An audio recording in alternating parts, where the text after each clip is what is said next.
Bonjour la communauté Existence sans réserve et bienvenue sur ce live de ce dimanche pascal. Donc déjà, bonne fête de Pâques à tout le monde.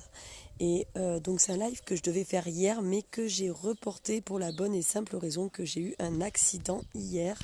Je vais vous montrer si je peux tourner parce qu'en fait avec le soleil je vois pas trop. Bon, je vais vous montrer en tournant simplement ma caméra. Voilà, vous voyez, je suis en béquille. Bon, il y a mon chat qui me fait des câlins. Voilà, on va dire que CrossFit 1, Delphine 0, j'ai perdu. Mais bon, c'est pas grave, vous inquiétez pas. Donc c'est pour ça que je me suis permis de reporter ce live et je m'excuse également auprès de ceux à qui j'ai dû reporter les rendez-vous parce que je me suis bien fait mal et j'ai fini aux urgences. Voilà, mais tout va bien, au moins ça me permet de me poser. Voyons toujours le côté positif des choses. Alors, ce live d'aujourd'hui, c'est à propos de la puissance du regard des autres. Ce fameux regard qui nous empêche d'atteindre certains objectifs. Et je voudrais déjà commencer ce live par une phrase que je vous invite à écrire. Je vais la répéter et que je trouve très rassurante en fait, parce qu'elle nous aide à comprendre comment on fonctionne. C'est la phrase suivante. La plupart du temps, on juge les personnes non pas à travers leurs actes, mais à travers les pensées que nous leur prêtons quand ils agissent. Ça donne vraiment sens. La plupart du temps, on ne juge pas les personnes à travers leurs actes, mais à travers les pensées que nous leur prêtons lorsqu'ils agissent. C'est-à-dire que on juge nous-mêmes de ce qu'ils pourraient penser à travers leurs actes. Et c'est là que toute la spirale infernale de notre mal-être commence. C'est-à-dire que on se juge soi-même à travers le jugement de l'autre et vice-versa. Donc, c'est en nous. La comparaison, elle fait partie de nous, elle fait partie de notre développement, le mieux, le moins, est-ce que je suis mieux, est-ce que je suis moins bien, est-ce qu'il me juge à ma juste valeur, est-ce qu'il me juge mieux que ce que je vaux, est-ce qu'il ne me juge pas assez, et tout ça, ça entraîne des non-atteintes d'objectifs qu'on pourrait résoudre à travers du développement personnel.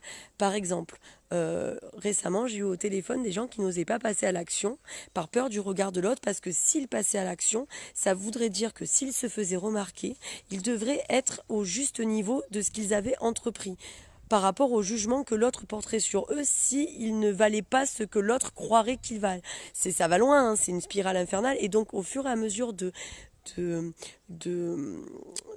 de se placer de fabuler en fait, de faire des fantasmes sur ce qui pourrait arriver et non pas sur ce qui y est, eh bien c'est là qu'on ne passe pas à l'action, et c'est à cause de ce fameux regard que nous portons sur l'autre en croyant que l'autre nous juge.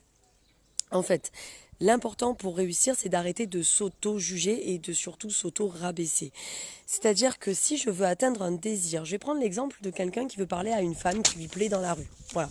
Donc le désir en soi est de parler à la femme qui lui plaît dans la rue. Mais le doute est de comment va-t-elle réagir et qu'est-ce qu'elle va me dire.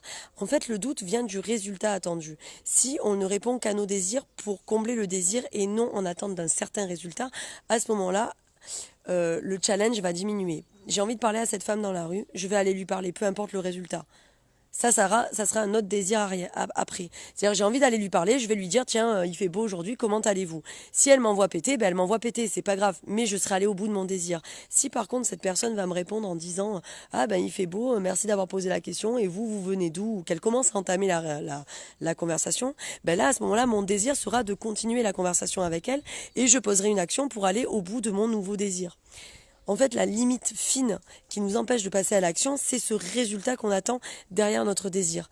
Si on fait juste ce qu'on veut, au moment où on le veut, et bien sûr dans la limite du légal et du raisonnable, et qu'on n'attend pas de résultat, on se déchargera de ce poids, de cette puissance du regard de l'autre à notre égard. C'est l'attente de résultats qui ne nous fait pas agir. Et partez du principe qu'on ne peut pas contrôler ce que l'autre va répondre, ce que l'autre va dire, ce que l'autre va penser, mais on contrôle notre façon de voir les choses, et c'est ça qui est nous. Donc j'ai un désir, je vais au bout de mon désir, peu importe le résultat, mais au moins je n'aurai pas de regrets. Et j'arrête de mettre de la puissance sur le regard de l'autre. Donc il est donc primordial à travers ça, de savoir qui on est, et non de trouver sa valeur dans le regard de l'autre. Moi, je suis la personne qui va au bout de ce que je veux, et je ne trouve pas ma valeur dans le regard de l'autre. Le problème, et celle-là je vous invite également à noter cette phrase, c'est qu'on demande aux autres de faire pour nous ce qu'on n'est pas capable de faire pour nous. Vous imaginez le poids qu'on leur met sur leurs épaules aux autres? On demande aux autres de faire pour nous ce qu'on n'est pas capable nous-mêmes de faire pour nous. Et je vous invite vraiment à réagir avec cette phrase si ça vous parle. N'hésitez pas à mettre un cœur ou un petit pouce en l'air et à rebondir sur ce que je viens de vous dire. Est-ce que cela fait sens ? Oui ou non? Est-ce que cela vous parle? On demande aux autres de faire pour nous ce que nous-mêmes, on n'est pas capable de faire pour nous. Et c'est là que vient la puissance du regard de l'autre.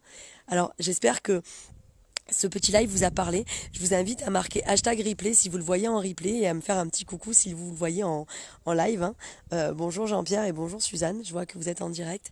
Voilà, j'espère que ça vous a un petit peu allégé de faire ce live, de voir la chose de manière différente. Et n'oubliez pas que je suis là pour en discuter avec vous sur votre situation. Si le poids il est trop lourd, n'hésitez pas à demander votre diagnostic gratuit.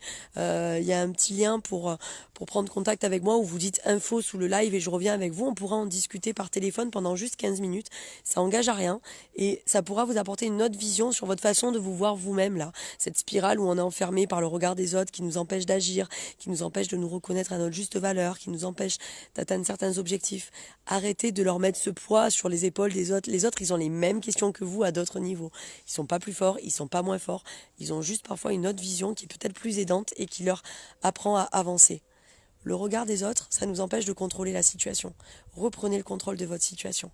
Et pour reprendre le contrôle, c'est l'action à votre niveau sur vous-même. Je vous souhaite un bon week-end Pascal et je vous invite à manger plein de chocolat pendant ce week-end jusqu'à lundi. Bye bye, bonne journée.